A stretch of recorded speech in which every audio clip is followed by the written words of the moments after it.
bakunzi ba Kiyago Media TV, hope meze neza. Twongeye kuba mwiriwe canke mwaramutse vanye naho muherereye.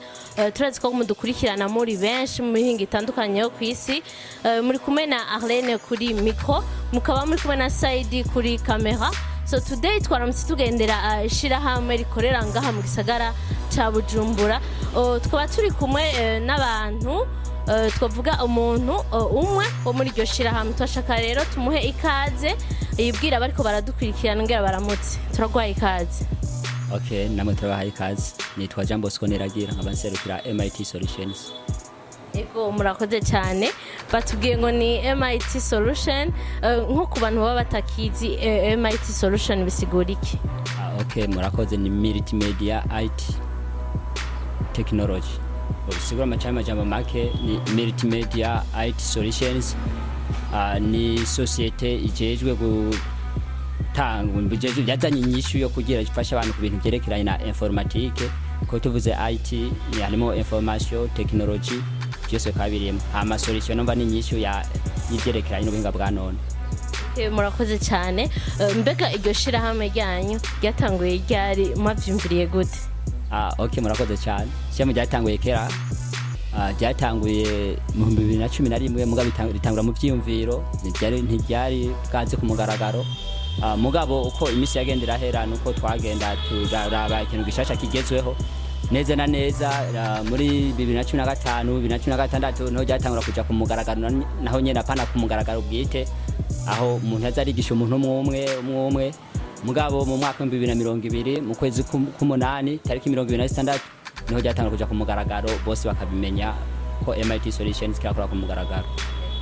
Ego murakoze cyane. Mbega iryo shirahamwe ryanyu MIT Solution rikora ibiki? Dukeneye kumenya ibikorwa byayo mucamake. Okay, murakoze cyane. MIT Solutions ikora ibintu byose byerekeranye na domaine informatique.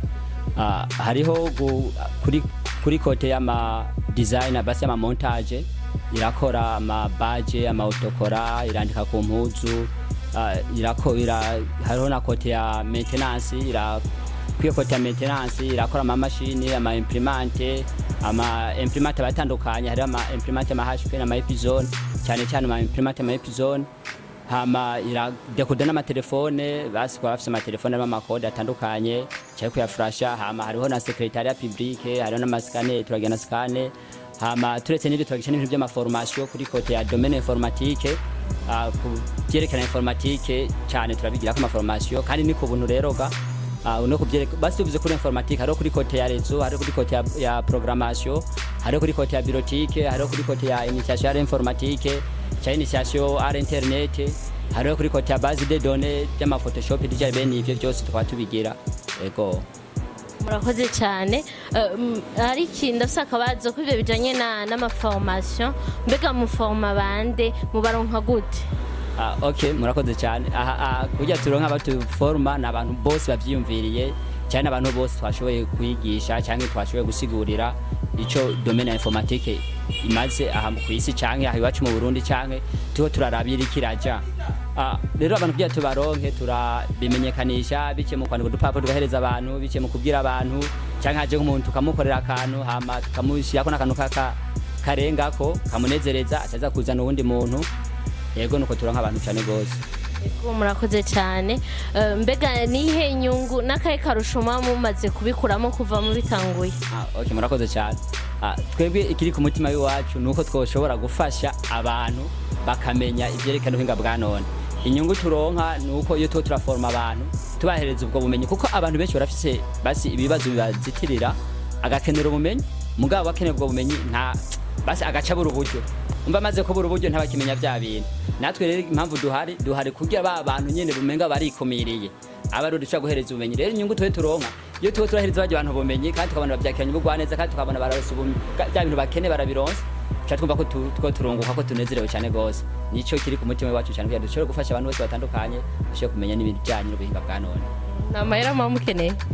Okay, kucereka mbaye cy'amafaranga hano iwacu formation yose ndi kubuntu. Hama cereka amafaranga gusa twakibinje ama certificate, baratama amafaranga ama certificate, ne hasigaye nta bindi by'amafaranga twakubye kemje ama formation vraiment. kuvuga wowe nk'ubu nk'akarorero ashobora kuvuga ati jewe kuva ntanguye narashoboye nko fate nk'akarorero nko nashoboye kugura parcelle y'uwanje undi akavuga ati jewe naraguze inka canke impene ariko mbaza wowe kubwawe inyungu umaze kubironkamo. Okay, murakoze cyane. Hama uko mubona ngaha muri MIT Solutions tugitangura siko byari bimeze. Hama cyo dukora intumbero dufise muri akanya nuko guma tuguze ivyuma. Aha turafise kuva tumaze gutangura mu kwezi k'umunani gushika ubu turafise ibindi vyuma by'agaciro bimaze kwiyongera ngaha aya. Nk'akarorero turafise ivyuma byandika ku mpuzu, turafise ibimubona zigira classification zose twaziguze mu nyombye mu buryo two turaronka buvuye ngaha aya. Abisigura iki bisigura ko rero akarusho twe turakaronka turatanga ubumenyi hama tukanezerwa bwa bumenyi hama tukongera tukagura n'ibikoresho kuma twongera nga muri MIT Solutions. Ego. Mu message. Mbega dusonde tumenyereye mu Kirundi bacu umugani ngo umuhini mushasha utera amabavu. Akazi kose canke ikorwa cose kigira intambamyi cane cane uri mu ntango nize ntambamyi muba marahuye nazo gema ariko murakora kino gikorwa canke ubu mwamubona intambamyi zihari. Okay, murakoze cyane. Twebwe nk'ibintu tova kari nk'intambamyi kandi sindi intambamyi ni ibintu bibiri novuga ko ikintu cyambe nuko ku mutima wacu abantu bose bomenya ivyo bintu. Rero kujya uburyo bwose tujya tubashikire dushobore kubigisha dushobore kubasigurira cyangwa bishobore kumenyekana hirya no hino nijye no twashobora kuba kiri mu bintu by'intambamyi. Hama n'ikindi kintu tubona yuko ababona ahantu ko turakora ni hato cyane. Turakeneye ahantu hanini turirimba ko duteza koron nk'ayibacu yejo cyangwa hirya yejo mugabo turakeneye ahantu hanini ku buryo tubo turatanga buno bumenyi tube dufise ahantu hanini dushobora kwakira abantu benshi ku mwanya umwe. Basi ku mwanya muto duvuze ati nk'abantu nka 50 baze tukaronka tubashira kuko urabona ngandi abantu 50 ntitworonka tubashira. Murakoze. Mbega nk'abato bahazi rero abantu bakeneye bavyumvise yuko biga ku buntu bumvise yuko babafasha mu maformation ibintu bitandukanye gose mbega uwo babakeneye marasho kumuha adresse yumva we basanga. Ego MIT Solutions ngaha ikorera ku Kanga iyi ni Kanga ya kabiri numero 2 nyene. Hama barashaka kuturondera nko kuri Facebook ni MIT Solutions, kuri email ni MIT-solutions2020 basi 2020@gmail.com cyangwa bakaturondera kuri site yiwacu ni wezi3 MIT-solutionsb.com cyangwa bakaterefona ku 71 534 555 aho hose baca batora ubuserukira MIT Solutions byoroshye. Mwavyumvise bariko baradukurikirana yuko batanze numero batanze adresse no kuvuga abajene bose mu vyipfuza murahawe ikaze. Hanyuma mbega MIT Solution ni ihe vision ifise yipfuza ko nko mu myaka 5 izo bigeze he? Okay, murakoze cyane. Muri vision ihari MIT Solutions irategura yuko itegezwa kuzofise gwayo parasera ku buryo abantu bose base ari benshi bashobore kuronka ingene biga byoroshe.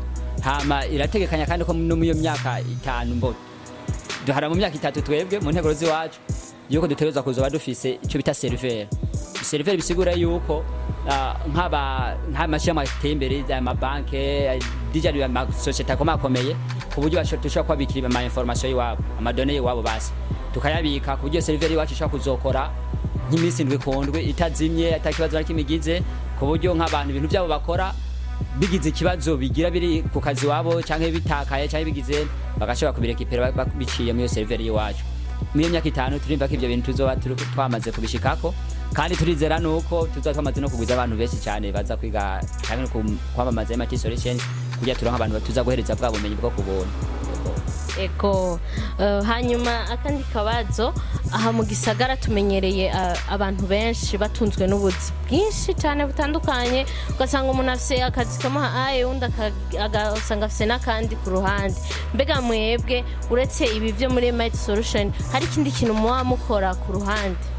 Okay, murakoze cyane. Muri akanya nta kindi gihari kiretse byo muri MIT Solutions kuko hajya bavuga ati ushaka inka jyama nkayo natwe rero ko eri nkari wacu tuza kujyama nkayo kujya dutezo tuyishikana tumba kuyishikana. Yego. Hanyuma akandi kabazo dusana bariko bararangiza cyakubaza mbega mwarize? Yego. Mwite biki? Nagize informatique ya maintenance muri secondaire muri kaminuza ngira informatique ya administration rezo irimo maintenance rezo. mbega n'akahe kamo motera abandi ba jeune bari muhira biteze yuko bavuga ati twebwe tuja kudepoza ahantu bakaduha akazi n'akahe kamo mubatera? Okay, murakoze cyane. Ikintu cyambere noteza gutera abajene, noteza gutera ko intege abajene bose totse n'abajene umuntu ari wese yumva mugabo akavuga ati je no kwama nzotera imbere ko ampaye akazi, nzotera imbere ko ngiye gusaba naka bijya sivyo. Gusa ikintu kimwe no babwira nuko twebwe abantu nyene turifitiye ubuzi kandi turifite n'imitahe mugabo ntibabizi. Impamvu batabizi ni yahe nuko burya bumenyi bafise babutanze baba ariko baramenyekana hirya no hino. Kujya amenyekana hirya no hino barashaka guca bagira bazana akantu basi bakatanguza nk'akantu kagashira mu cyayi kagaki ugasanga wa muntu akara ejo cyangwa yejo akati kakazi yarondera karavuyemo. Nk'akarorero aha twe twatangwe twigisha abantu mu mazu ngaho tubigisha ku bikoresho by'iwabo mugabo kwera abantu bagenze bagiye badukunda bagiye bagirane byageze naho bavuga ati uyu mutima mwagize reka dushiyemo kuno kuboko tugire kujya kugira mushoye gushinga ico kintu ciwacu cyangwa kujya mushoye kuzana ico kintu cyane kumugaragara. Rero abantu benshi cyo mvuga barafise mutahe barafise nakazi muri bo nyene mugabo ikibazo cyabo bafise nuko biyumvira yuko ati bibi kugenda bitange nuko norinda kuronka biriya mugabo ntibarore ko biriya bakeneye yuko bo bironka ariko bamaze kubitanga uko atacho barakenera mugabo bakazobishika ko mu nyuma. Yego murakoze cyane. Nka Bosco muri MIT Solution yavuze ati mukwiye gukura amaboko mu mpuzu mugakora twese twatanguye atamita y'amahera dufise atabadufasha ariko kubera twakuye amaboko mu mpuzu tugatangwa kwerekana ico tumaze benshi baradukurikiye baradufasha. Reka ndabashimire kuri kano kanya maduhaye twizere ko n'ikindi gihe nitwabatera kamo muzotwitaba. Yego murakoze nimutaza tuzobabaza cyane go cyane tuzobabara kubera ko muzamutagaruza natwe turabanezererewe. Yego nikiyo ubwira abakunzi ba Kiyago Media TV ubu nyene? Okay, ahubwo no babwira ko bokoma baraza misi yose kandi turanabashimiye cyane ko kwakira ibikorwa bakoze n'igikorwa kidasanzwe n'igikorwa ciza kuba bagendeye MIT Solutions nuko nejo bogiza baragendera abandi bantu batandukanye kugira bashobore kuza barabamenyekanisha kuko hariho benshi bafise byinshi bakora mugabo babuze inzira zo kuza biramenyekana. Yego turabashimiye cyane gose. Yego nkaba nongera kandi nibutsa abakunzi ba Kiyago Media TV abantu mutaragira subscribe kuri channel yacu ya YouTube yitwa Kiyago Media TV mwandanye mugira subscribe murakika no kwigajyaga cloche ka notification gira ibiganiro byacu basize birabashikira nimwe bagiye kugira like share na commentaire hama nkabanda baseze nti bye bye.